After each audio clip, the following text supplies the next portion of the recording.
My sweet island Tobago, I love you. Yo, let me take you to a place where the sun shines bright and the people move slow, taking their time, doing their thing from day to day. Tobago, yo, yo.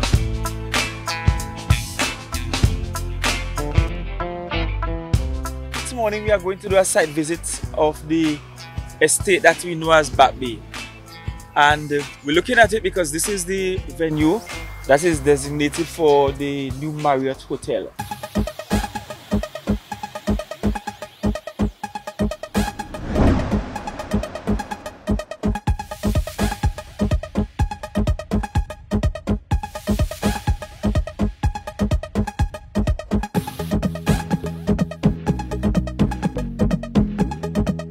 This morning we went through Rocky Point with the hotel developers along with stakeholders within the Tobago space, people representing this community, the community of Mount Irving, folks from the Historical Society, the surfers, and just people with general interests. We had the Division of Infrastructure, Tourism present, and we had a few of our own engineers present. And this morning we were able to identify where some of the key historical sites are, where artifacts can be retrieved and should be retrieved. We made certain to speak to the developers about the coastal area and being able to protect the coast at all costs. And we were given the assurance that they weren't going to do anything to the beach or to disturb the coast.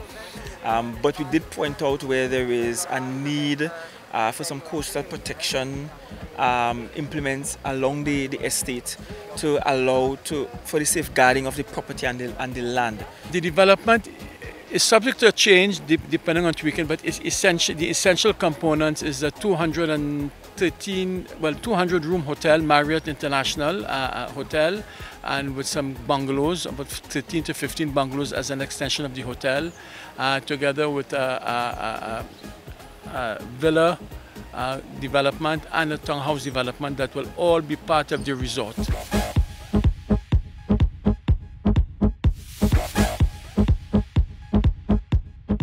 The project, as far as I'm concerned, is totally aligned with the aspirations of Tobago. We want to encourage tourism. The project does that. We want to encourage tourism with as much local input as possible. Clearly, our intention is that, because if you only look at it from a business perspective, why would I want to import something if I can get it locally?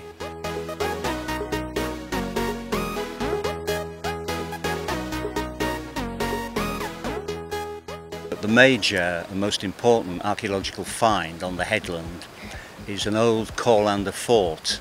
Now this was built in 1680 and it's potentially the oldest structure in the whole of Trinidad and Tobago. It's still in reasonable order and it's all there. The walls are there, slightly damaged. There's a floor beneath beautifully dressed stone blocks.